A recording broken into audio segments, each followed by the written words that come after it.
Hello, and welcome to another episode of the Story to Arcs podcast. I'm your co-host, Mike. And I'm your co-host, Alex. And today we are diving deep or ascending the Golgotha Motor Mountain. Yeah. I'm not sure which way to... I don't really understand the motor part of the title other than, the thing with the car. I was thinking, because the entire book is... It's kind of like a Mad Max Fury Road kind of thing.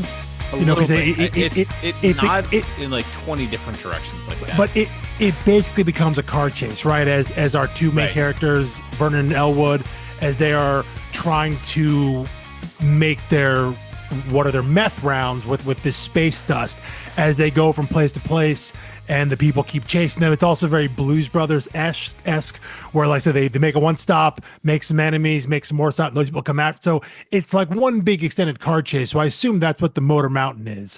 I did spend a lot of time thinking about the Golgotha part and why, if that had any relevance to the story as to why they chose that name. Because obviously, as we mentioned last week, for those who may not know, that name has a very specific connotation. Like, it has one connotation, right? That's the name of the mountain. If it has one, it's that. Yeah, is it the mountain or is it the site? It was the site of the crucifixion of Jesus Christ. Is that what it is? Or it's the location. Location. Yeah. I think the apocalyptic tie and the cyclical thing, all of that starts to tie in. Yeah. I have one thought that I kind of want to start with. Sure. And if you had to describe Matt Erman's writing, and I know we don't know exactly who wrote what, but he's the chief writer of co-writers. You never want to dichotomize and rank them, but if you had to describe the writing style, what are some comps you would give here? Oh, that's a good question. I don't know. I don't. I've got one. Okay, go. Well, go and start, and I'll react to what you say. Okay, that's perfect. I feel like this is if Scott Snyder and Matt Kindt had a baby. So the Scott Snyder, I see the Snyder part. I think the wild kicking down the door, just bananas premise. Yeah. And it's got the horror element to it. In this case, body horror, not like kind of creepy horror that Snyder has. But yeah, I can see the Snyder influence there. When the car becomes starts turning, when this car starts turning, I was like, this feels like it's ripped right out of a Scott Snyder book. The Matt Kindt part's interesting though. Going on that.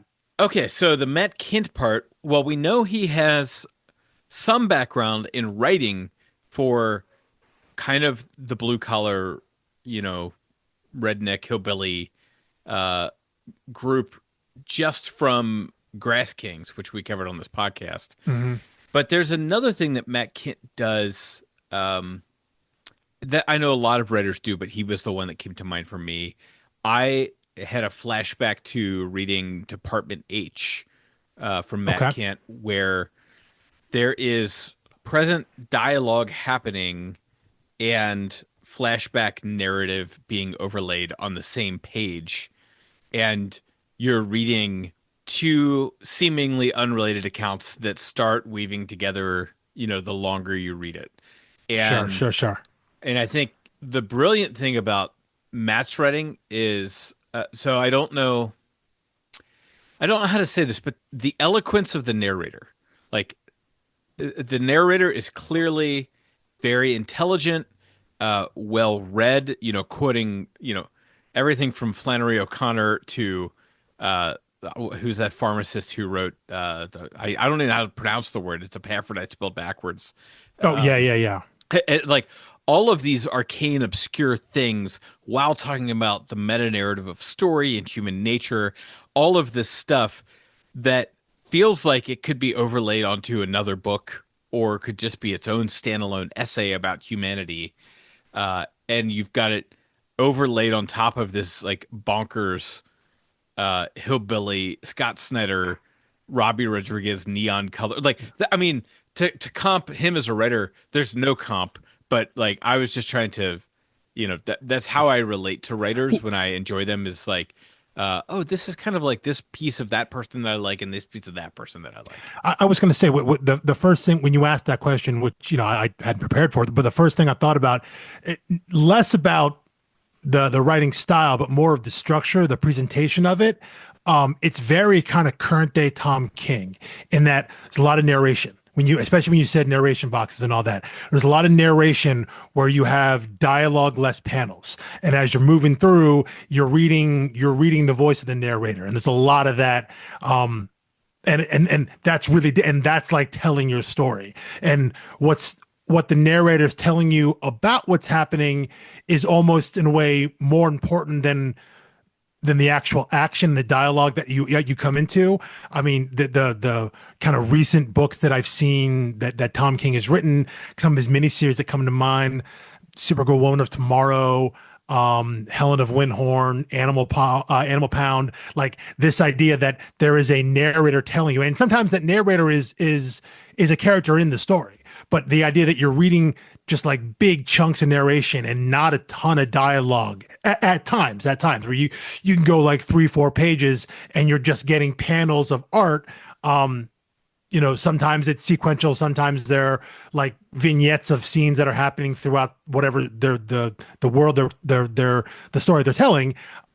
But just the structure of it in that way, where you're getting those heavy narration boxes. That's the first person I thought of in terms of what it looks like visually on the page. That struck with me. But I thought I can see what you're saying with Kin, and Department H is I think that's a pretty good comp there, and I like what you highlighted, the idea of you're reading dialogue or narration in one timeline, one part of the story, but you're looking at scenes in the art from another part of the story. Yeah, It's not describing what's happening in the art, but they're related. right. And it's like, if he'd written that as a forward, all of the narrations, all of the like the black text boxes Mm-hmm. that do not sync up with the story, other than that flashback, explaining what that movie, was. Yeah. Not the gunslinger. Yeah.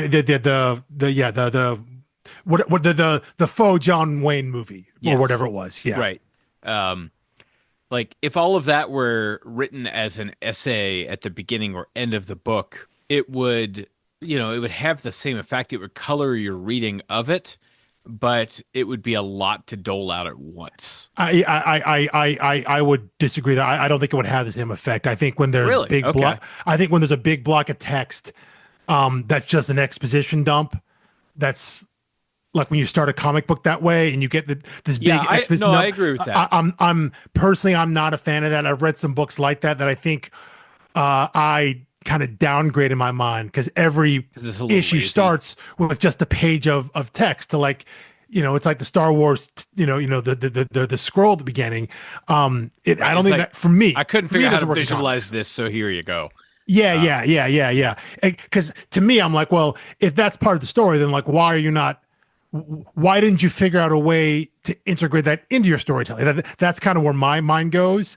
But yes, a lot of these narration boxes, the kind of the black captioned narration there is all, it's history of the place and of the people, and it's a lot of exposition. It isn't so much about like what's happening. So it is still a big info dump, but for me it reads differently when it is doled out like that, because maybe it's a way I trick my mind in thinking that like I'm getting this information now in this issue in this way for a reason. Like they don't want me to know the stuff as it's happening. They want me to know this as I'm moving through the story. Yeah. And whether or not it's super effective is you can leave interpretation. But when I just look at the structure, the construction of the pages and of the issues, when I see it like that's what my mind tells me, that okay, I'm getting this info dump, or I'm getting this section of info dump, which would have been like a paragraph and a half on the page. I'm getting this doled out across these 4 pages in the middle of issue 2, because this is the point when I needed to know. I didn't need to know this beforehand. They wanted to dole this information out slower. Right. Yeah. I mean, I agree with the decision to do this. Mm-hmm. All I was saying is each time you're reading that, it is not apparent what the tie-in is to that specific panel that it's sitting on, Yes, that is true. including times where it's very like the artistry of how they chose to lay it on the page is very cool. There will be like that sheriff and his dog in a silhouette, Mhm. and the that narration text is printed on the backside of the silhouette of the dog. It's Yeah, like, yeah, found cool ways to put it yeah. in the page, not just necessarily Yeah. dropping black I, boxes all over the place. I will say right now, well, to kind of get this out of the way at the top, I mentioned his name a ton last week. Hassan Otsmane, the letterer, who again is the last 3 or 4 years has like rocketed up the industry as one of the best letterers. I think what he does with the narration here is so cool because you're right, they aren't boxes. It, it looks like unfinished black lines, like someone took Right. a black chisel tip pen, to almost like black something out, and then you have the white text on top. But it's not bordered, it's not shaped or anything like that.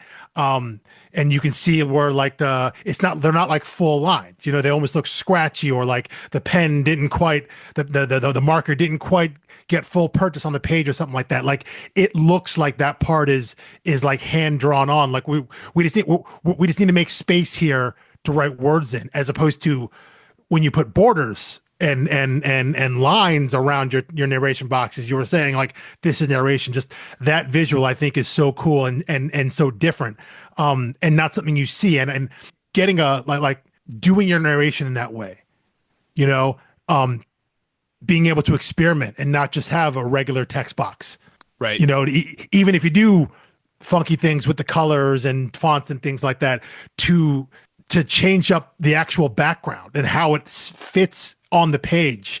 I think is so cool. I think it's so neat. And it's not, and it's something like that is just, it's not something you see in comics. Even like forget big two comics from Marvel and DC, those kinds of chances and style choices. Like you don't even see that stuff normally in any of your indie creator owned comics. Like something like that is like truly different and truly rare. So when you see someone like that, and where they clearly given him, how letters work, like they send proofs back and say, here are the ideas that I have, here's some thoughts I have, and for them to look at that and be like, yeah, that's the one.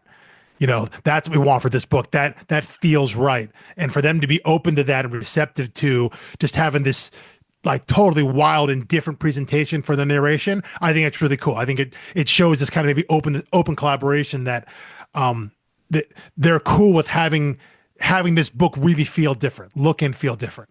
Yeah, I mean, what struck me about it is everyone involved with this book was meticulous. Mm-hmm. Yeah, it's like, Robbi had to leave space for that type of lettering to appear on page rather than just, putting boxes over Robbi's art. Much of the time there is space built into the art for that type of thing to happen.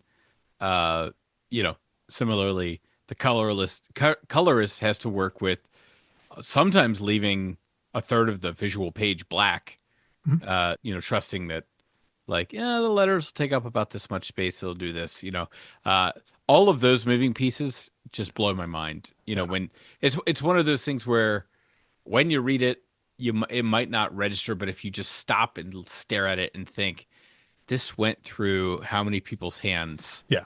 and it came together like this. I mean, Very, that's always something I do think about when it comes to specifically the lettering pass, because I know you talk to both artists and letterists, and we've spoken to artists, not a letterer yet, but the idea of, yeah, at some point, you draw the art and you think, well, I got to put the word somewhere, and there's always something that's going to be covered up, and I know I've read and heard from letterers, and they talk about, yeah, sometimes you got to make a call and figure, you got to put the word somewhere, and you don't want to cover a thing up, or you see that an artist has drawn this gorgeous page and all this incredible detail, and like, well, we got to put a word balloon like right here in the middle, because because of how the eye works down the page and how the dot, so there are things like that. But obviously when you have people who have worked in the industry, I'm willing to bet a lot of this stuff comes with some level of second nature to them. Like when they're, when an artist like Robbi Rodriguez is visualizing a page and breaking it down panel by panel, whether it's 5 panels in this page, 8 panels and 9 panel grid, whatever it is, when he knows what he's going to be filling up and has an idea of how much text is there, and knowing if it's a big dialogue scene where characters are going back and forth. And so you're going to have multiple levels of word balloons. Like, I'm sure that stuff is just internalized in veteran creators, where they just know they may not know what the letter is going to do, but they have a sense of how how it's supposed to flow. Yeah. So they leave room, and they're in. Maybe they don't put the cool stuff in a spot where they think a letter might have to cover it up. They have a sense of where to put the real detail, the real neat stuff, the stuff that they really poured into it, and okay, maybe someone's forehead or a piece of the background, you can cover that up and not lose anything. Yeah. Well, I mean, I remember even asking Hillary Jenkins about this on Grass Kings, in particular, because that had, a lot of, was that watercolored? Yes, I think it was watercolor. Yeah, it was watercolored. And I was like, how do you cope with, like, Tyler did these beautiful pencils, you've come in and done the watercolor, and then you send it off to the letterer, not knowing where they're going to drop their box, or which, if they cover up your favorite part of the piece.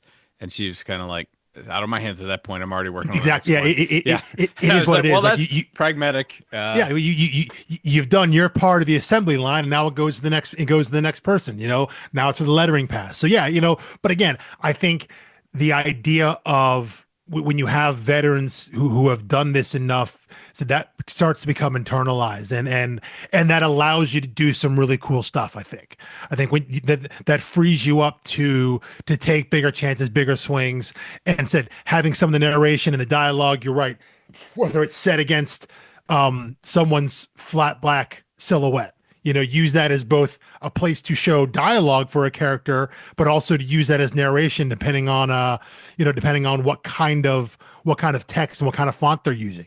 You can see the difference in terms of what's a dialogue font and what's a narration font. So I'm on a page right now. I'm going to flip through it as we're talking. I'm early in issue 2 with the sheriff. He's looking up at the barn, and I think he's got. I think it's the dog. It's that same scene there where the sheriff is in black silhouette, and so is the dog, or maybe it's a dog, whatever animal that. This is 8-10 pages into issue 2. Yeah. And the sheriff is speaking. It got like a little squiggly line, and his dialogue is written on his silhouette, and then the dog next to him has font. The white text of the narration. But because they're different fonts, your eye just knows that, oh, this guy is speaking, and you're pretty confident that the dog is not speaking. Right. Yeah. But maybe the dog is the narrator. You know what? I don't actually know. I'm presuming it's not. But in this story, it's hard to say. It's hard to say. But just the fact that there's a difference in that font, and said whether or not you pick up on this, and it's something that even before you and I started doing this show, it's the kind of thing where I've tried to pick up more and more on to really kind of recognize and see all the parts that go into what makes comics and what makes sequential art storytelling work. Whether or not you pick up on that, like, and you register in your mind as you read it, it happens subconsciously. You just know the character is saying this, and if you're someone that does like voices in your head or whatnot as you're reading, the narrator's voice that comes out, like, it's different. You just know it is. You don't have to be told it is. You don't have to see the narration box or the narration format that they use here. They can use the black silhouette of the dog to give you the exact same effect. Yeah. And it reads seamlessly. And I think stuff like that, I think, is so cool. It's so cool is the way to say it. Where would you rate this on, like, the bar of entry in terms of readability? Like, how easy is it to follow and read this comic? I will say, on the scale of everything we've covered in this podcast, which I think now is 36 different comic series, 30 plus. Yeah, we're somewhere in the 30s. Yeah, this is right up there with the seeds. I would say this is higher up because there's such an info dump there in terms of even though it's ostensibly supposed to be a world that I mean maybe people aren't familiar with, but our actual world, right? This is just like rural Kentucky, rural anywhere in kind of the Appalachian area. It's a world that you know, but there's so much they throw in there, and it's I think because it's a little more the book seems a little more concerned about the world they're building and explaining and the results and consequences of things that happen than maybe it is on what's actually happening. I agree. Like the actual Characters are plot and more story and the characters, they're stand-ins for archetypes yeah, that the yeah, book yeah. is commenting on. Yeah, yeah. I think the commentary and the metaphor, larger metaphor, what things represent, I think it's more concerned about that, which I think is why there's so much narration to set up the place, the feel, so you get a real sense of what the area is, and maybe it's less about our specific main characters, Vernon Elwood, than it is about people like them, people in that situation. You know, Yes. there are two specific characters that are just, in my mind, really just avatars for the larger community, the larger area. And so what happens to them specifically is what happens in the book. But I feel like the book's a little less concerned about, or at least maybe the way I read it, and I think you as well, whether or not the creators intended it to be a little less important, it feels like it comes off as less important. Yes. So whether or not that was their intention, it feels like that there's a step below the actual A, B, C, D, E of the story with the characters than it is the focus on like, here's the world they live in and here's what they deal with and here's kind of what led to this situation. Like, I feel like that came through clearer. And I grasped onto that portion of it much more than I did the actual narrative 100%. Case in point, over my shoulder, you can see I have a big poster for the book, The Seeds, which, the poster is mostly because of David Aja. I did like the series, but I could not tell you a name of a character from that series, even though I could talk to you about that series now. Yes, because it did leave an impression on me, but none of the characters did. And I would agree 100%. Same way. Yeah. Yeah. So if you I'm very curious. What's your takeaway from this book? Like, what do you think the authors, the creative team want you thinking about? I've got my answer, but it's one of those where it might say more about me than about the book. I read this whole thing as just like an extended metaphor of the opioid crisis, the meth crisis, poverty in rural America, and the idea that people are in this situation that they can't get out of, be it part of their own making and partly due to circumstance, and in an effort to find a way out for people that genuinely want to find their way out, make choices that seem suspect, and in a lot of ways that can turn you into that turns people into monsters. And in this case, it happens literally. That even if you get out, that the things you did, the things you had to go through, what your circumstance was, again, whether that was entirely your fault or entirely circumstance, in reality, it's a little bit of both. But that idea of a desire to try and better yourself, but seemingly have no way to do it other than the route that ultimately takes you further down in the hole. Yeah, it's basically, well, I love that you said down in a hole, because while you were talking, I was like, so it's basically a season of The Wire, but in Golgotha, Kentucky. Way down in a hole. Yes, sir. Yeah. Yes, sir. I didn't clock that, but yeah, no, yeah, in a lot of ways, yes. In terms of the larger, 10,000 foot view, yeah, it's people trying to do whatever they can to get out of the circumstance they're in, but those actions ultimately don't get them out. They just get them further entangled, further involved. And at some point you pass a point of no return. It's a cycle, the vicious circle, you can't get out of it. and it represents in a lot of ways a hopelessness that the characters are feeling, and that they have a goal of something to get better, but just they can't get there. They don't see a Yeah. path to get there, and they feel trapped. Yeah. I can't disagree with any of that.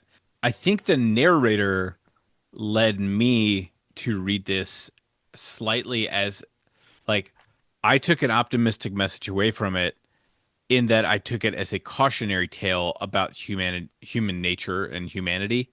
Okay, And I can see that. yeah, and I thought like where these guys went wrong, and at the end they realized they went wrong, or at least the reader very much realizes is like they had this goal of getting Cincinnati, obviously the best goal you can have, 100%. Yeah, living the and, dream. with our chocolate chili or whatever whatever he says to like entice him when he's like leaving him behind with the veterans, but There's no chocolate in the chili, folks. All right, it's cinnamon. There's not chocolate in our chili. I think there's cocoa powder, but There's not. There's not. There's no cocoa. There's no chocolate. And there is no secret recipe. You can look up the recipe for Cincinnati chili. There's no I've chocolate. made it from scratch when I lived Anyway, in St. Louis. sorry. I had to. Proceed. Anyway, the point of no return was when they realized, or when you realized, they say this in dialogue, like they were willing to burn down their hometown because they were like, you know, like, Golgotha's gonna go up in flames anyway, but at least by doing this we get out. And that's the whole conceit of the series is as soon as they realize what this drug does to people, go make another batch of meth, go do something else. Yeah. Like this is like, but instead they just keep moving around looking for $10,000. Yeah. Like they're just looking for a buyer to get 10,000. Like their ambitions, which again, not a knock on Cincinnati, but their ambitions are so low, and they're willing to burn down an entire city, and an entire sex of people. City. Not great people, right? Their town, community. their community. Yeah. Yeah. They're willing to burn down the whole community to reach this like very mundane goal of getting $10,000 and go move to the big city. Yeah. Definitely, there's a clear selfishness in our characters, which I think generally they don't see that until, well, I don't know if they ever end up seeing it because they think they're both in it for each other. So they're like, well, I'm not being selfish. It's for my brother. Yeah. I'm doing everyone it for has him. their rationale, right? Yeah. But collectively, it's selfishly, as the two of them. I mean, I think in generally that makes, I feel like there was an effort from the creative team to make Vernon and Elwood somewhat sympathetic. I don't know. Well, sorry. I think there's an effort to make them show them as sympathetic characters, as characters that are stuck, that have no hope, have nowhere to go. And yeah, you're right. They have this goal of getting out.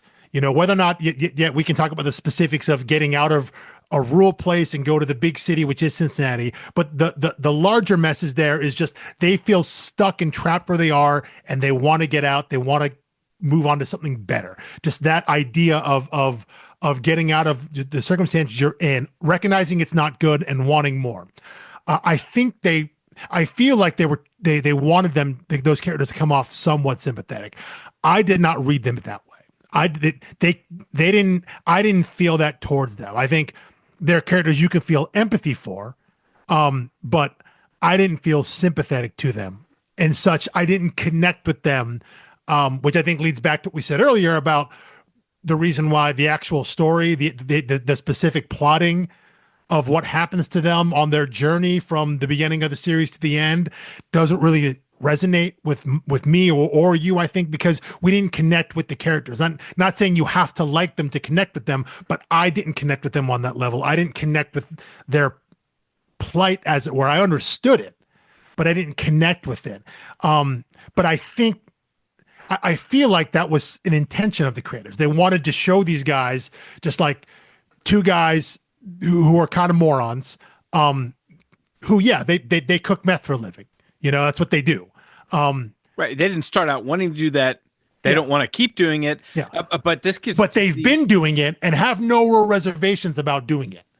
Right, but everybody does, Yeah, yeah, presumably is kind of the impression I get. This sure. reminds me of, Aaron Sorkin has done a masterclass on screenwriting, and his big principle is about intention and obstacle. And I'm going to read the quote from Sorkin here. He says, somebody wants something. Something is standing in their way of getting it. They want the money. They want the girl. They want to get to Philadelphia. It doesn't matter. They have to want it bad. If they need it, even better. Something formidable is in their way, and the tactics that character uses to overcome the obstacle is what makes a story interesting. And that's Sorkin's whole philosophy for, screenwriting, movies, plays, TV shows, whatever.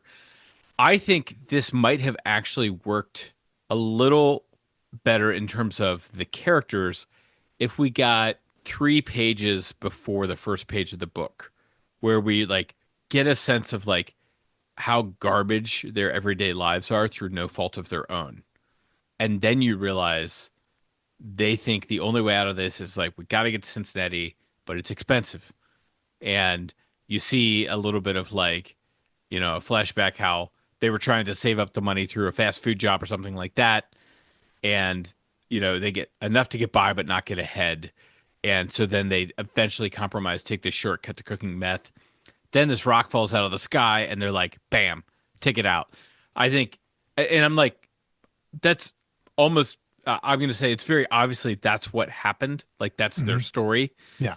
The fact that you just have to fill that in yourself as the reader, I think is what makes this, a challenging book to read. It's not bad writing. It's just it's in fact I think it's quite sophisticated writing to be able to rely on your audience that much to fill in gaps and kind of fill in the blanks or assign motive based off of what you see. Mhm. Uh, That it, you would want to see just a little more struggle at the beginning, or either it at the would make beginning me relate to them more. yeah, at some point to see what their struggle was Like before, like what led them to I want to decide to cook know meth, as opposed to just being dropped into me like we're meth dealers or meth exactly. I want to cookers, I know guess. if I were dropped in Golgotha, what would it take to make me decide to Get cook to that meth? point. Yeah. Okay, yeah, okay. Um, I could see that. I could see that. I could see that in a number of ways. We could have gotten flashbacks in the story, or we could have gotten at the beginning. There are different ways to deploy that. But I see what you're saying in terms of, yeah. I think if I had gotten some of that, I think I'm with you. I think it would have given me the opportunity to relate more to the characters. Then it comes down to execution. But by well, having that there, I yeah, think you're right. I think that could help. That could help you understand them more versus just, oh, these are just some poor hillbillies in, you know the country cooking meth, because that's what poor hillbillies in the country do. right. You give Um, you ground them a little more to understand why someone goes down that road. right. Did you ever read Trevor Noah's book, his memoir called Born a Crime? I did not know. It's very, very good. But I pulled a quote from that that I thought of because I think this is just about poverty in general. He talks about growing up in poverty in South Africa during apartheid Mm. and yada yada. But he says this. He says, "Hustling is to work what surfing the internet is to reading. If you add up how much you read in a year on the internet, tweets, Facebook posts, lists, you've read the equivalent of a ton of books. But in fact, you have read no books in a year. When I look back on it, that's what hustling was. It is maximal effort put into minimal game. It's a hamster wheel. If I'd put all that energy into studying, I'd have earned an MBA." And I think that's one of the traps of poverty is you Mhm. get stuck in some hustle. Um, and I think last week I could not get it out of my head. I reread this book after our zero episode discussion where I was saying like my first read of this book, I thought this was just a different way of saying like, oh, shouldn't we pity these people? Shouldn't we feel bad for them? Shouldn't we whatever? Kind of like a hillbilly elegy. Um, and how hard it is to break through, but you can do it, yada yada yada. And then when you said perhaps this is the response to a hillbilly elegy, totally blew my mind. I reread it this way and I was like, of course that's what it is. Now I say that, And I hope, knock on wood, we will have Matthew Erman on the podcast, and then he can tell me whether I was right last week or this week, or if I was wrong 2 weeks in a row, which I suspect will be the answer. Um, but Well, I mean, whether or not it was a direct response, you were right to point out though that I think what I called it last week was like Appalachian chic. Like there had been a yes, movement to glorify and victimize those people and place them above like other poor people in this country. Be like, look at how bad they have it. We've forgotten about them. We've left them behind. They've been screwed by the system or something like that, and prop which is them like up. Yeah. can also be true, but Yeah, it's one yeah, of those yes, like yes, yes, when yes, you yes. dichotomize, you also hierarchicalize, and Yeah, yeah, uh, yeah. to say like to use that as a distraction tactic away from, Mhm. especially the people who use that tactic to distract from issues that minorities face, Yeah. is especially vicious when you're also not writing policies to help the Appalachian people either. Yeah, It's yeah, like yeah, yeah, it's yeah, yeah, like yeah. it's so much worse when you're like, well, you're all upset about this group. I'm here to tell you about this group. I'm going to help neither, Yeah, but yeah. But this should one's important over here, not right, the but other one. shouldn't we be looking at this one? Yeah, yeah, So yeah. I think But so whether or not it was specific to that, I think it was in the air, and it had been in the air for a while, and I could totally see that being, maybe part of the impetus or part of the thinking behind kind of funneling his thoughts into the story. Because again, as you mentioned, Matthew Erman, he's from Columbus, but he, as I have read interviews from him saying that he's growing up, he spent summers in rural Kentucky. So, he has family down there, his connections down there. Again, I think he said that Vernon and Elwood are named after his grandfather and his grandfather's brother, So I'm sure these are people that not only he has met, but like interacted with a lot, spent a lot of time around. So I'm sure whatever thoughts he has about the area and then how it was then depicted and in some ways weaponized, for political gain, I'm sure he had thoughts on that. And to me, there's almost like no way that couldn't have funneled into this specific right. work. So it may not be So yeah, written as like a take this hillbilly yeah, elegy or yeah. take But this like, even yeah, copperhead, but but it's all those floating around in the yeah, subtext. those sparked his thoughts on the same subject, and this is what came out. Like I can definitely see that, because I mean, I'm sure you have as well, being that we live in the area. Like I've talked to plenty of people who, like, I remember when the Hillbilly Elegy came out and it was lauded by a lot of people. I was like, I should probably read this thing. This guy's from Middletown. He's up the street from me. And then I talked to people who had similar backgrounds or like actual Appalachian backgrounds who read it and they were like, don't bother. So like, so I know plenty of people who, poor white people who grew up in Appalachia and were like, no, like that's junk. Don't read it. Don't bother. Don't waste your time. So I know this was in people. I know people have talked about it, and I've had conversations with them about it and about how this idea and whatever myth that's been formed and created around that specific group of people has been used. And so yeah, I can just totally see it that yeah, maybe this was his version of it. And to see it come out in this way, I think is very kind of specific and wild. But the idea of just kind of channeling what his life experience was, to be like, yeah, that this is how it is, and these people, maybe they aren't heroes, they have to be glorified. And I think cautionary tale is, I think, good. I think that's a good way to read it. That he's not well, we keep saying him, but really the creative team behind this, they're not saying these guys are victims. They're not saying these guys are heroes. They're not saying they're better or worse than anybody else. Maybe they're better than the neo-Nazis and the racists. I don't know. Maybe not. But they still cook meth, and they're selling. They deal with these people. They live with them. They're not trying to raise these guys up or put them down relative to anyone else. I think they do a good job of just saying, these are the people that live out here. This is the situation they're in. And not really passing judgment of saying like these are the good ones over here. Right. I think that's what this book doesn't do. which I think I appreciate. They're not saying our guys are the good ones, other guys are the bad ones, you know, and you can rank levels of bad, whatever, fine. That's up to the reader, but they're not glorifying and valorizing our two main characters. They're just saying, Yes. this is who they are. This is what they do. This is the world they live in. They're just, they're in this world and in this community, in this town, just like everybody else. And this is what they do. This is what they have to do, what they feel they have to do to get by. And that's it. They're not passing judgment on it. They're not, no one's coming down and be like, you guys really shouldn't sell meth. That's not good. You know, there's no moralizing in that way. It's just, yeah, man, people sell meth out there. It's what happens. Yeah. I'm glad we both arrived at that, because I think that's definitely what's going on here. And I get it. And I think it's a point very well, like it's very potent that, which I think is why it would have hurt that much more if I had bought in at some point to what they were doing, and then I watched them cross a line that I couldn't cross with them. But instead, I was kind of like against what they're doing from the get-go.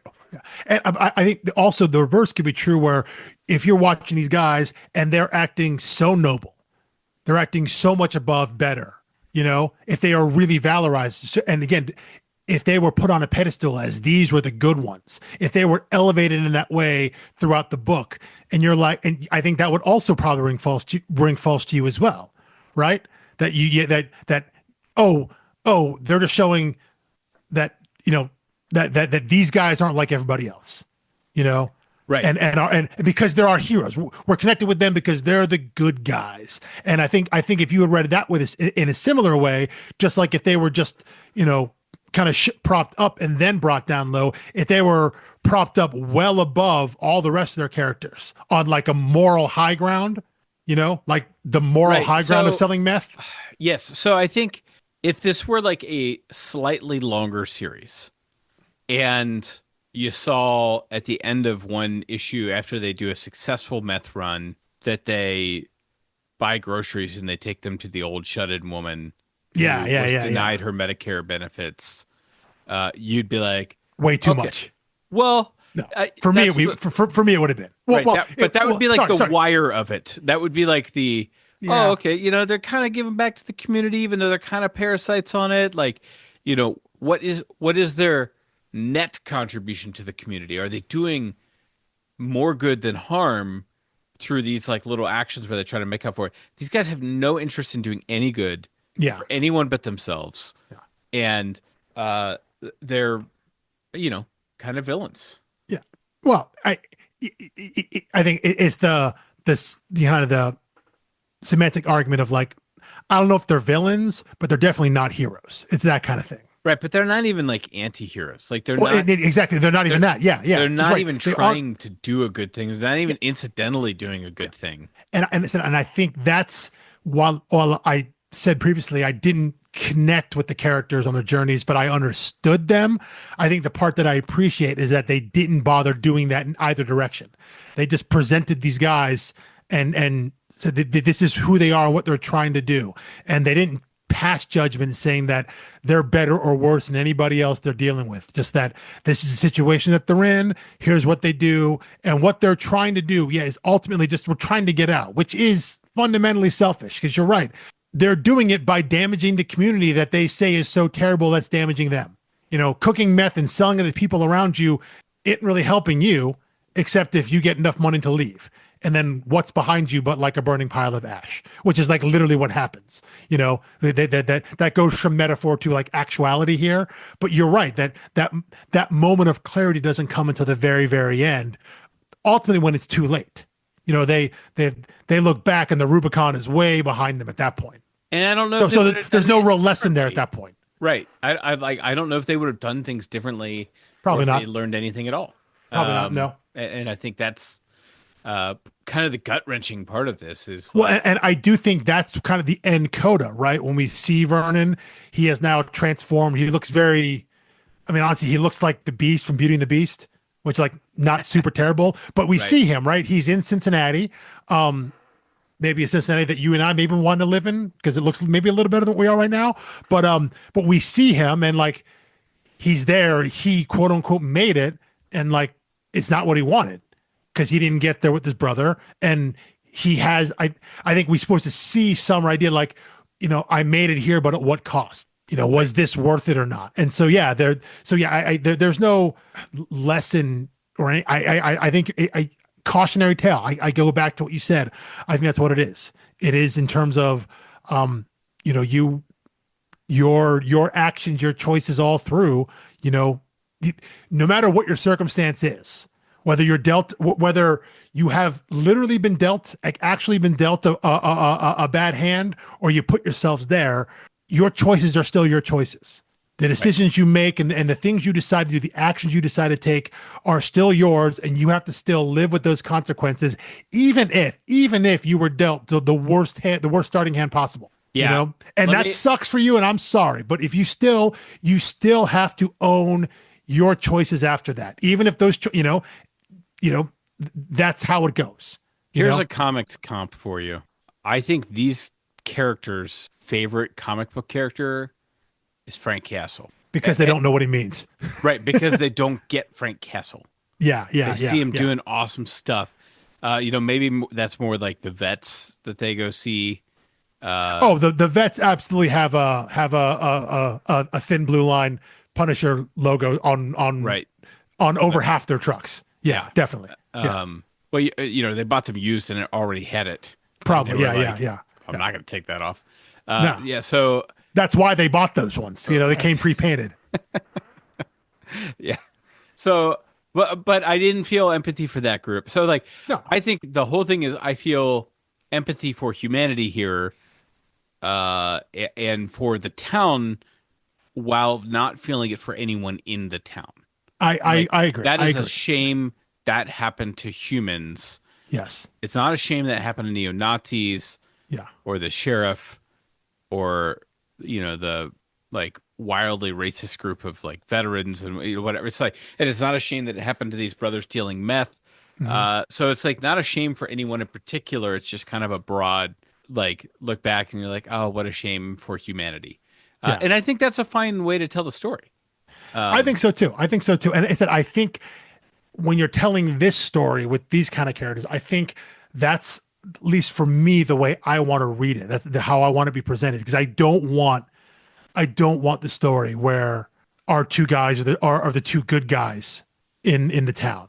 I don't want the story where we're just like everyone's a depraved lunatic. I don't want that. I want to see in a lot of ways that they are just regular folk here. You know, Yes. plenty Yeah. of regular folk are in a bad situation and make bad choices for what they think is a noble cause, at least in their mind. They want to get out. Nothing wrong with that. Nothing wrong for understanding you're stuck in a bad spot and wanting to better your situation. How you go about that That's what defines you. Yeah. exactly. Yeah, yeah. But the intent, like, I totally get that. I'm fine with that. But again, if they had been shown as being like the real valorous moral types to get out, and then these bad things happen to them, I, I wouldn't have bought that. I would not have bought that for this story, for these characters in this situation. So I appreciate this presentation of character. Yeah. Because to me, in a weird way, by getting this presentation and thus me, as when I read it, to not connect with the characters in that way, I felt that was the better way to tell the story than if there was some version where I did connect with them and really followed their journey and really cared about their journey. I don't know if I would have enjoyed that. Well, and ultimately, the story isn't Yeah, I don't think I really would have. about the characters, Yes, yeah, yeah. Which and I think that's goes back. really the thing here is Yeah, like, and again, why spend but is more that time developing them if you have to? If you're ultimately not making a point about these two guys, you're making a point about the world which and I about wonder humanity. which again, we can't in this right now, we can't read into creator intent here, but I wonder specifically on that front what they wanted to get across with those characters. Because I think as we talked about a little bit earlier, in terms of where we feel the emphasis was in terms of what was being presented to the reader, that yeah, depicting the world and society and the situation seemed seem to have taken some precedent over character development and story movement. It said that seemed to be a step below. But I am curious to wonder if that was their intention or if that's just how it came out. Yeah. Because I don't know if anyone goes into being like, what we're not going to focus on. We're not. I mean, some people do. But in general, like we're going to tell a story where the characters and the plot and the story all secondary. I don't know if anyone goes into No one other than okay, George Costanza makes yeah, that I mean, pitch. yeah, Yeah. there are some storytellers like that, but No, but I literally mean George Costanza, not like the character George, but like yeah, in the show when he pitches the show Jerry, and he yeah, goes into yeah, the network, it's about nothing, yeah, and Jerry's yeah, like, well, it's not about nothing, no, nothing. He's like, no, Jerry, it's about nothing. yeah. Um, yeah, Well, it's like no one does that. yeah, but so yeah, I'm wondering about that if that was their intent or if that's simply kind of what came out in the wash when it was done, and in terms of how their storytelling construction played out. So Yeah, yeah, so I've exhausted my notes on yeah, character, plot, story. hmm Yeah, obviously, we're welcome to circle back to that at any point. I do think we need to talk about the what drew me to this book initially, which is yeah, Robbi and Marissa's work, yeah, which yeah, is just like I don't even know what to say about it other than it's just gorgeous. Like there's yeah. no wasted page here. Yeah, I It's agree. just beautiful. Yeah, I mean, regardless of what does or you do or don't connect with the story, I do. I'm a huge fan of Robbi Rodriguez. I love it. And again, seeing him, I think it's probably the first book I've read with him where there's been a different colorist. Again, I think every book I've read with him Yeah, has been Rico Renzi on art, the art team from Spider Gwen. But to see someone else come in and and use the same kind of visual palette, the same color palette. Because again, things are Spider Gwen and the other book I mentioned, the one he did called Goddess Mode, with I think the author Zoe Quinn. It's very bright and neon. You know, they're no like they're no like primary colors. It's not red and blue and yellow. It's like magenta and teal and things like that. It's fuchsia and all that. This book has a lot of that, but I think there's a boldness to the colors, and there's a lot of contrast. I love when you have like the dark blues and like the light pinks or whatnot. And maybe there are plenty of pages where there's like a 9-panel grid and like, 1, 3, 5, 7, 9 are one color, and then 4, 2, 4, 6, 8 are different color, or the 3 in the middle. They do things visually with like super high contrast. I think that's what we get out of it. Like when you have a yellow background and then like the purplish car as it's being transformed or something like that. There's a lot of high contrast, a lot of bright, very loud. I think I used frenetic energy last week when I talked about did. Robbi's art, and this book really takes advantage of that because again, the book literally morphs into Fury Road as the car changes, and the things that are chasing them are these supernatural, grotesque, monstrous things, beings, creatures, whatever. It allows Robbi to really get wild, and the colors, just they feed into that by being just very bright, very loud, very bold colors. And it fits his style. Whenever I see a combination of like pink and teal and all, like I think a spider, one of the helmets, I think I think it's Elwood's helmet, the younger brother. It's got like the spikes on it, Yeah. like it's a pink helmet with like a blue stripe. Like I think of that color combination and I think of Spider-Gwen. Like if I see it anywhere in anything, that combination to me is Spider-Gwen, and thus I think of Robbi Rodriguez. Doesn't matter what it is, that combination just is ingrained in me. And so to see something like that, whether that's intentional or not, probably not intentional, but that is a style that just evokes Rodriguez's style. It's a choice, the palette that just says this is a Robbi Rodriguez work. Yes. Well, and I think what's particularly brilliant here is if you go to issue 2, it opens with what we eventually learn are the flashback colors, which are super crazy. Yeah. And I think you probably get like 5 pages of those. And then when you get dropped back into a full page that has chapter 2, the Pistolero, uh, and you get back to the regular color palette, it feels sane. Whereas, like, if you had jumped straight to page 7, you're like, it's really vivid colors and steep contrast and all this stuff. Mhm. And it, like, their present, the difference between their present and their past, and then the little, like, by the way, just like the little cinematic reels, of showing, I think this is like page 6 or 7, in that same issue. But I don't think I clocked, even though it says Cincinnati, Ohio, 1993 on the first page of that book. I don't think I like registered like, oh, these are flashback colors. But when it flashes back, I think in the final issue to their childhood, and it is those I'm colors, looking for that right now. Yeah, then I it, think yeah, that is 4, isn't it? Probably. I'm yeah, I'm I'm I'm trying to find it right now.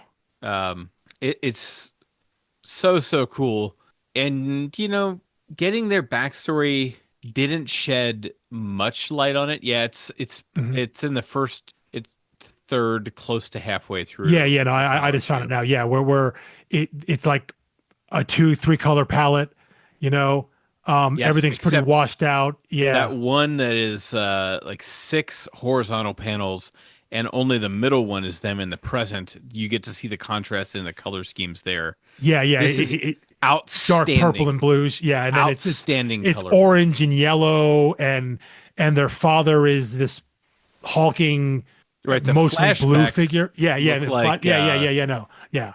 But right, that level of contrast there is, and I think it gives the sense of memory. It's hazy. It's not quite as distinct. Everything's a little blurry and fuzzy. Something we saw way back. You already mentioned Grass Kings.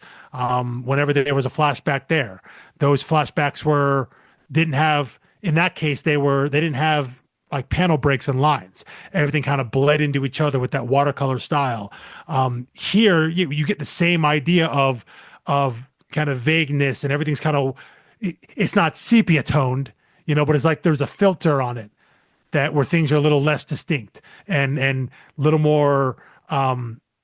So just that there's less distinction between between colors. Everything kind of blends together and all that, and it's a cool visual effect. And you're right, that one page where we jump back to Elwood and Vernon in the car, it jumps out so hard because you can see the lines on their faces. You can see kind of the definition, the shadow, and all of that stuff that just isn't in the flashback, which is just these really bright, kind of highlighter-esque neon colors. yeah.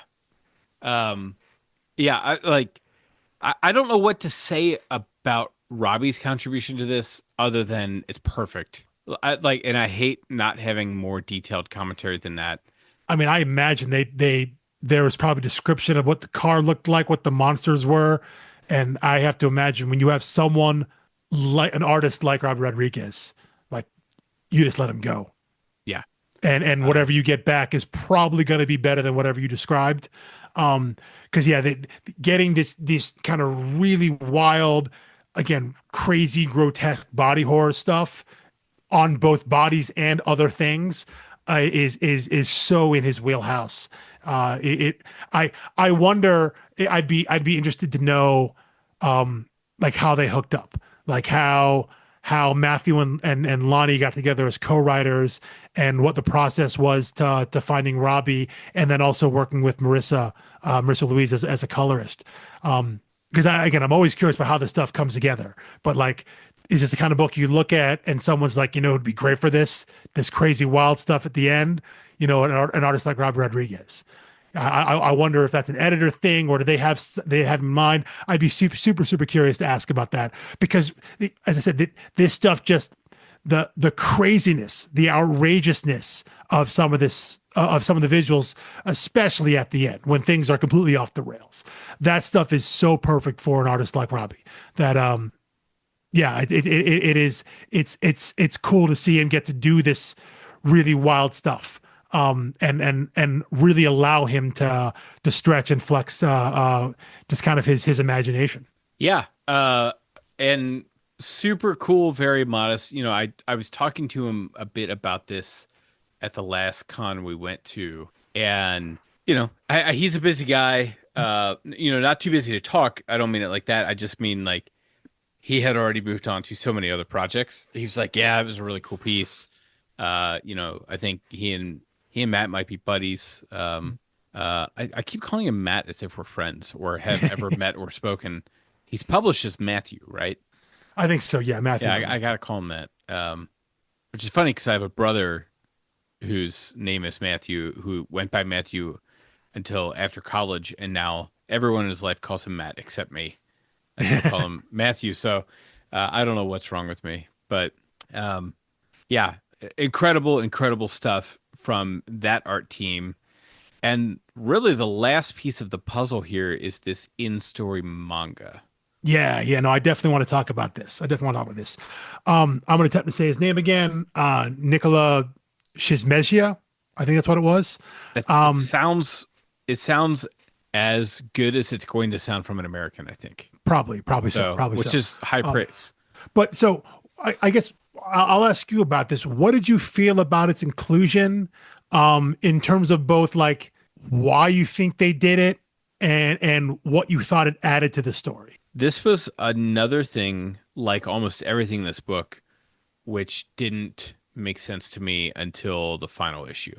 And I think that's the comp for me with the seeds, as well as like you're just reading this, taking it on faith that they know what they're doing.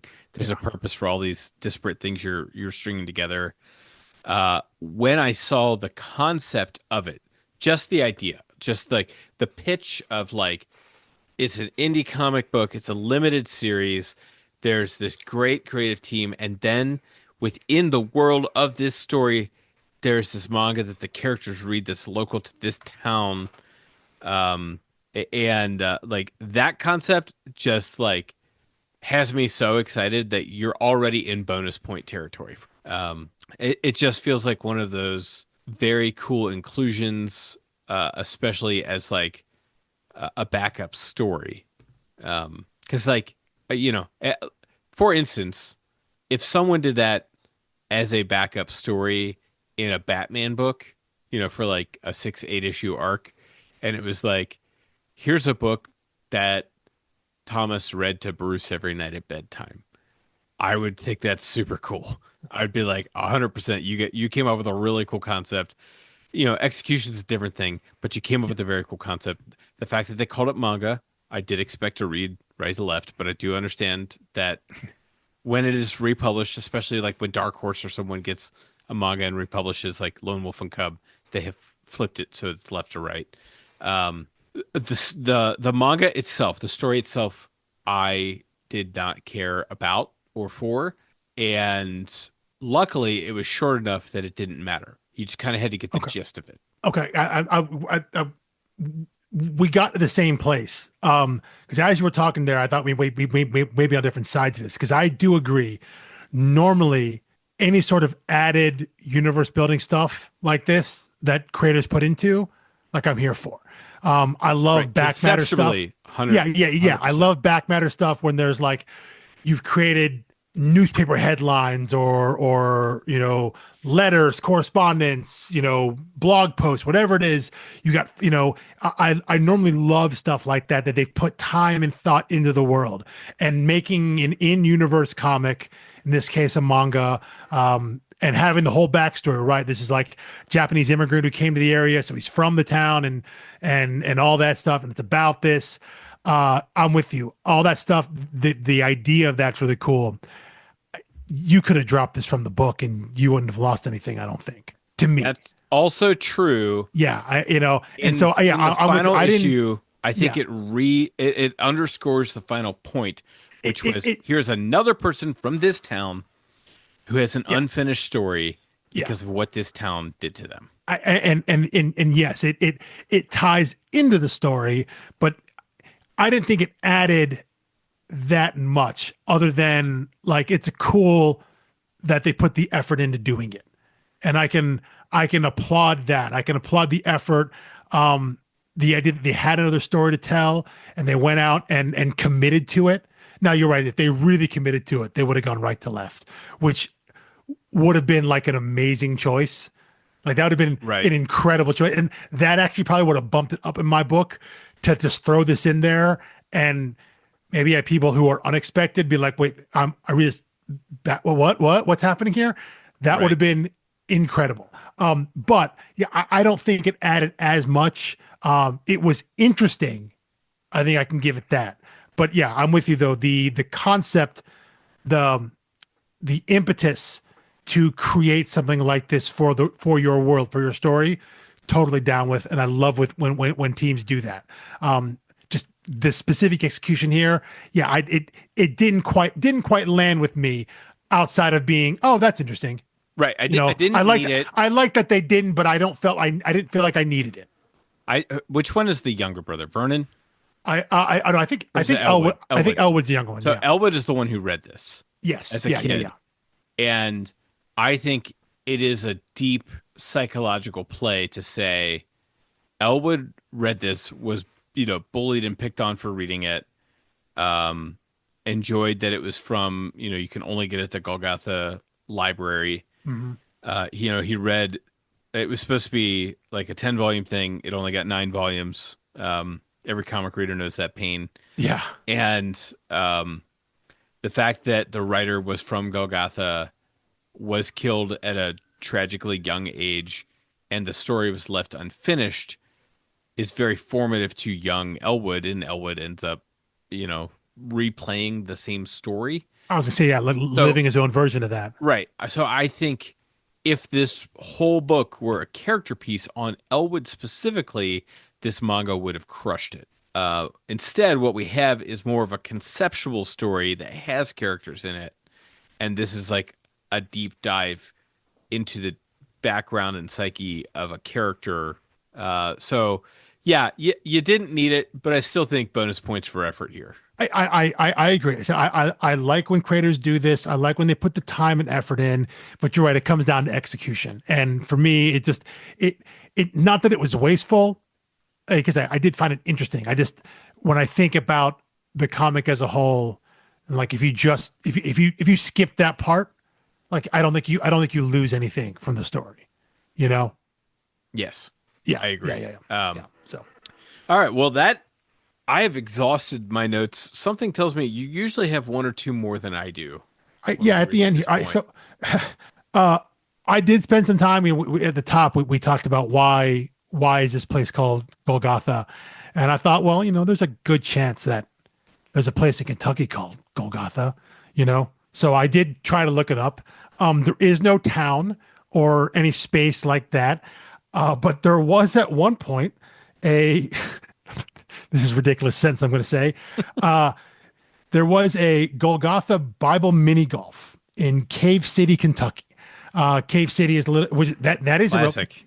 yeah. Cave City is kind of southwest Kentucky. It's like directly due south of Louisville.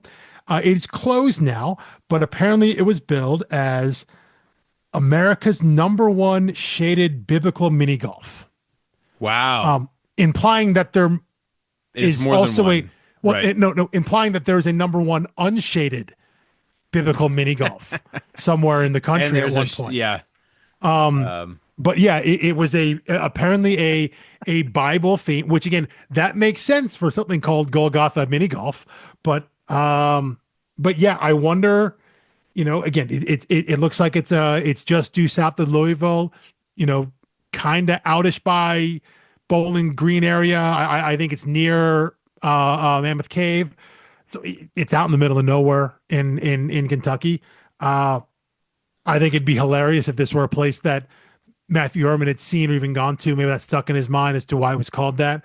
But yeah, that's the only Golgotha reference I could find relative to Kentucky was this was this formal Bible mini golf course, which knowing that it existed at one point is kind of wish I could have seen that, played the course once just to say I'd done it, Yeah. because that's the kind of thing I'd want to say I'd done, so I could tell someone at one point, I There's still plenty of zany stuff in Kentucky.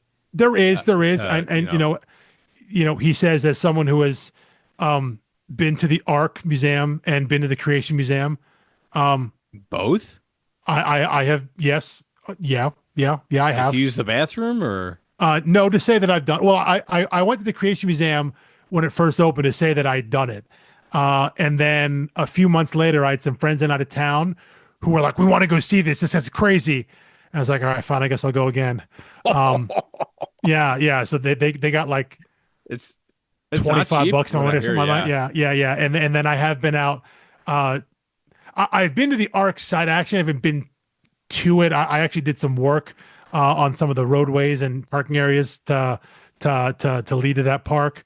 The Arc, which is not waterproof, it filed an insurance claim with flood damage, which is that's really kind of a hat on a hat The for building an irony, yeah, Arc. it's Yeah, too yeah, yeah. much. It's too on the nose. But yeah, so but like that's I did that to say so I could tell someone, hey, I've been there, so I could be that guy that say that he's done it, like I just did now for you. So yeah, this Bible mini golf course or some zany place like that is the kind of place that I would have, had I been in the area or anywhere close to, would have driven by and played around just to say how ridiculous it was. But it is apparently no longer there anymore. I guess somewhere else now can lay claim to being America's number one shaded biblical mini golf. So Yeah. Well, I'm on a quest to find it now. I mean, I am a dad, and that seems like a Wally World-esque vacation. it does. Uh, The same kind of quixotic spirit, definitely. yeah. So if only I didn't hate road trips so much. Oh, see, well, I love road trips. I love driving, but like not the kind of road trips where like you stop and see stuff really. Like Yeah, I love to you're a drive. power through kind of person. Yeah, I love to Whereas drive. I tell everyone that my dad is such a like Civil War buff, and we did so many driving vacations that, and this is true, I have been to more Civil War battlefields than any soldier or general on either side of the Civil War. You went to all of them. I have been to, I've been to so like anyone that is a National Historic Center park, I've been to, Yeah. including there's one that is like a small 3 foot by 3 foot patch of grass in Mississippi. Been there, uh, like, and one of the last ones and hilariously, you know what one I haven't been to? Antietam. No. It's like the one, like if people have only been to one, If you've been to it's one, you've been to Gettysburg that and one. Antietam. Yeah. Right. Yeah. Unless you're Mike and you've been to 95 of them and not that one. Yeah.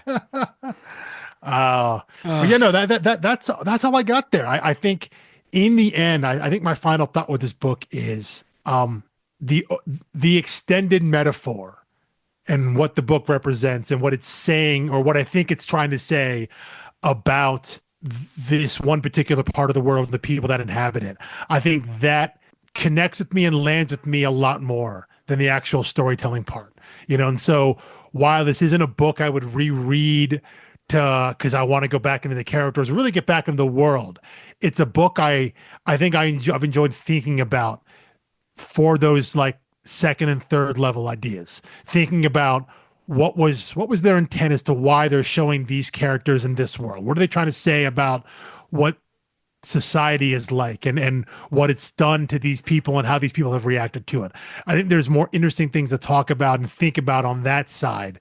Because I think, yeah, you can tell the fact that we didn't talk at all about specifically what these characters did, like random piece of moon rock or space rock falling out of the sky and them crushing it up like what, like none of that stuff really matters because in the end I think that's getting addicted to opioids or meth or whatever. It's just another thing that further kind of degrades the community, that affects and hurts the people around it, as a way for people to try to get out. It's literalized and actualized in a way where folks turn into monsters and you see the worst sides of them. So yeah, I find the exercise more interesting, I think, than the actual narrative part of the comic itself, which I think is a strange reading experience, but one that I'm not totally against. Because if there's something to latch on to, I think we're going to try and find it, and it's sometimes it is character, sometimes it is story. And in this case, I think it's like meaning or intent. Yeah. Yeah. I mean, there's a lot to like about this book. And I think, the opioid thing, very obviously it's right there for discussion. Mm-hmm. I think you could allegorize this or understand it even a little more allegorized, even in how people vote. About Could, how yeah, like yeah, I'm going to get mine and burn it all down for everyone else. yeah, yeah, Um, yeah. I think there is something quintessentially Acting against your American. self-interest. Right. Yeah.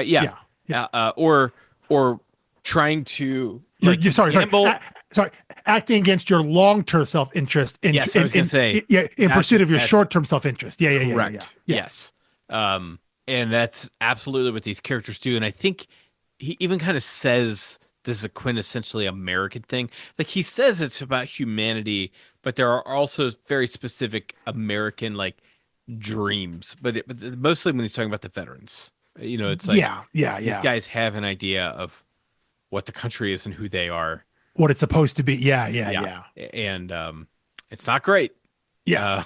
Uh, And again, I think the thing that I appreciate is that depiction of this community, and that again, they don't valorize anybody. They're not saying anyone is better or worse. Again, the assumption is you're reading this, and you know what? Those racist veterans, not great. The white supremacists, like the neo Nazis, they're not great. They don't have things to I hit you. used to take for granted. Yeah. That's a fair point. Now, I'll concede that one, but they're not going out of the way to be like, who the bad guys are. The bad guys are the Nazis. The bad guys, they're just showing that you know what, there are people out there who think this way, and they're not great. And the people that don't think this way, who still cook meth, also not that great. But they're not saying these guys are distinct, are inherently better than them, because they got no problem dealing with them and selling them meth or whatnot, and they have no problem using meth. So they're not saying anyone here is saying, we are better than them, thus we deserve to get out. They just want to get out, and they don't see this is the only way they see that they can even think about making that happen. And I think that part is what rings true, because that's the situation I think a lot of people find themselves in, and with similar-ish results, just without the literal burning of the barns and the turning into monsters and stuff like that. But Yeah. the same idea of willing to burn it all down to get what you want, and maybe to get there and realize that that wasn't what you wanted at all. Not saying what you had was great, because it probably wasn't great, but what Right. you have now is also maybe not that great, and maybe your And dreams not even should be something different. not only what you have now, but who you've become. Yeah, yes, You know, yeah. What you end as up a being, yeah, result yeah. of What it turns you into, and in this case, that is literalized again. The monster it turns you into, and you can't it's go very back. much like the emotional vampires in Swan songs, where Yeah, it's a bit literal and on the yeah, nose, but yeah, yeah. it's true. But that's the point. Yeah, I think Right. I think we talk about author intent. I think that was the point. They wanted to make that one feels very heavy-handed and very intentional in terms of you take this and it changes you outwardly, physically. Not just like mentally, emotionally, and psychologically. Like you have a physical change, and that's represented of what your choices in your situation do to you, and you have Yeah. to live with that in the end. Yeah. Well, not the most cheerful ending, but neither is the No, book. yeah, yeah. Especially as you see the next rock headed down to Cincinnati, and Yeah. the cycle getting ready to repeat itself. Yeah, That's going to yeah, be a yeah. much larger blob of Yeah. everyone merging together. Yeah. Worst place for that rock to land. This is we're gonna get hyper local right here. Worst place for that to land, like Lower Price Hill. I was going to say Delhi. Yeah. Okay. All right. We're All right. both thinking West Side. Apologies to the West Siders, but we're on the same page here. We're on the same It's page here. well, the population density. Yeah. But also, But like funniest place though is like Oakley, right? Like yes. funniest place is like Yes. Oakley Hyde Park. Oakley Hyde Park. Yeah. It's, somewhere on the Lower East Side. Mount Yeah. Adams. You Yeah. get like your post college Yeah. pop collar bros. Yeah. That'd be the funniest one. amusing. So So anyway, there's that your was Cincinnati Corner with Mike and Alex. yes. Well, it's not often it comes up in a comic book. I'm like Yeah. I could count on one hand the times it's been mentioned, or like even like the Great Lakes Avengers don't really come this like south enough to be in Cincinnati ever. Yeah. Well, because again, as we talked about last week, like we're not really on the Great Lakes, like, yeah, we're in a state that is on a Great Lake, but like I don't know. 4 hours. Yeah. I said, grew up making fun of Lake Erie, like the river, like it caught on fire, like not that the Ohio is like some bastion of cleanliness, but you make fun of Cleveland on the mistake on the lake, Ours right? is still capable of putting out fires. That is true. Yeah, And I yeah, think yeah, yeah. that's So yeah, there's no connection there, but yeah, no, I would be curious because there are some we didn't get into it. The one thing I had in my notes that maybe not it's not relevant at all, but like there are some weird geography questions going on here because again, you mentioned that Golgotha last week. Golgotha Knob is a fictional place that doesn't exist, even though places like that exist in Kentucky, these ridges on top of the hills. Cincinnati obviously is a real place, despite what some people might think. And they reference some 30th president not yeah, which is fake. Yeah. They reference they talk about how to get to Cincinnati, which is like you go north on some state route and you hit I-70 east to Cincinnati. It's like, well, I-70 exists, but I-70 is up a little north. Like I-70 goes from south of Pittsburgh through Columbus, Dayton, Indianapolis, St. Louis, Kansas. Like it goes that way. So like if you're going, right. so like It's just I-70 right there in the Cincinnati. name. Any even numbered highway is east west. Any Yeah. odd Well, numbered is north south. but like it doesn't. So you can't say north on an east west highway. But what I say, it was you go north on a state route to hit I-70. Oh, I got east. you. I got you. But like I-70, like if anything, you would go and hit I-74 east from like deep southwest Kentucky, like out in the very very small tip there. But like, yeah, or 64. But 64 takes you like that. That's Louisville. Louisville, Lexington, And then you like, go up. Yeah, but so like, But 64 goes all the way through St. Louis. it does as well. It does as well. Yeah. But the point is, you get on one of those, you're Now, never getting to Cincinnati. We broadened from the Cincinnati corner to the Midwest corner. Yeah, like if you get on one of those highways, you're never getting to Cincinnati. You'll go either you'll be north or you'll be south. And so there was a weird mix of like we're going to use actual highways that exist in the state of Ohio around Cincinnati, but like we're not actually getting there. So there's some weird questions. Well, to it. he went there as a kid, Yeah, That's, yeah. But also, like, you could pull up a map and you'd be like, "Let's change that to ice." I don't know that's a hyper local nitpick that has zero relevance to the story at all. I think that's the type of notes you get when you're dealing in a flyover state. It's like, nah, who cares? Whereas, but he's from Columbus. He's from Ohio. He knows that he would know I-70 goes through his city, not our city. Like if anything, even if he's making a commentary on Cincinnati, he knows I-70 doesn't go through our town. So that's again, neither here nor there. That's just a no, but I am with you. Yeah. If someone said like, hey, why don't you, take the 405 up to, Fresno or something, everyone in the LA and San Diego metro areas would go bananas. Yeah. And most editors on a coast would know that's not what the 405 is. Yeah. And it's just call it the 407. And now it's fictionalized and it can go wherever you want it to go. That's what I was trying to get to is if you're going to use specifics that actually exist melded with your world in places that don't exist, why not just make it all fictional? So anyway, that's the kind of thing that you and I would bump on and harp about. But again, it bears no relation to the story itself in terms of the idea of them just wanting to get out, and that for them, Cincinnati was this beacon, this place of sophistication, and it signified that you made it. It represented getting out, which again may be a little funny to us, but I know plenty of people who grew up in Kentucky, in rural Kentucky, and it was a big deal coming to Cincinnati because that was the town, Right. Also, because we had the Reds, and a lot of that was you're going Bengals, to you're coming up to see a baseball games. You're going down, So I can understand where some of that mindset comes from. As silly as that may sound to people from other cities and all that, I get that mentality of the people who live in the country, who live in these kind of backwater areas, kind of idealizing whatever the nearest major city is, the places where the interstates connect. That's a big deal for them. So I understand that mindset. But yeah, it could just be a dig on us from a guy from Columbus. Who knows? That was how I first interpreted it. I think after finishing the series twice now, I it may catch a stray bullet here or there, but I don't think this was like a takedown piece on Cincinnati. A little more generous reading second time around for you.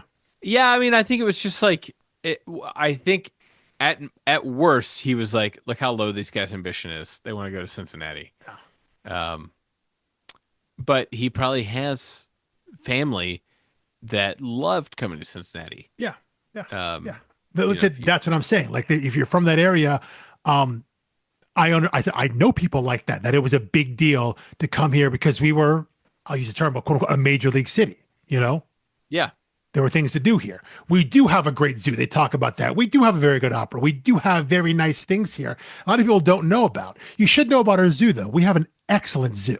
top An incredible three in the country. zoo. Yeah, Yeah, we have a great zoo. Cincinnati, San Diego, and St. Louis are always duking it we have out for the top three So, spots. but yeah, so I didn't read it as when I first read it. I didn't read it as a dig the way you did, but I am heartened to know that your second reading a little more generous, a little less combative, I guess, with our neighbors up the highway. Yes. All right. And with all that, hopefully next week's episode will be an interview with our neighbor up the highway. Yeah, we're trying. We've reached out. We're trying to get something on the books here. So hopefully, got a verbal agreement. next week. It's agreed upon, but not yet scheduled. So, worst case scenario, I think it might, get kicked down the road a few weeks and it comes out, a couple weeks after this episode. Whatever. Yeah, next week could be a zero and an intro to another series, or what we hope for. Things all go to plan. Knock on wood here. We'll be able to talk with Matthew Erman a little more and hopefully delve a little deeper. If not, you'll get that down the line somewhere. All right. As always, thanks for listening. Find us on all the places. StoryDarks.com, the Linktree link in this episode description, and primarily active on Blue Sky when I remember to post, which I did not. Like and subscribe and recommend if you enjoy the books to talk about and hearing us talk about hyper local things like Cincinnati neighborhoods. Yeah, we'll try to get more niche next time. Absolutely. Well. I mean, super niche. I would have asked what high school Tony fell on. So we'll broach that topic next week, I guess. Oh yeah, no, I've got a list. All right, we'll see you. Peace.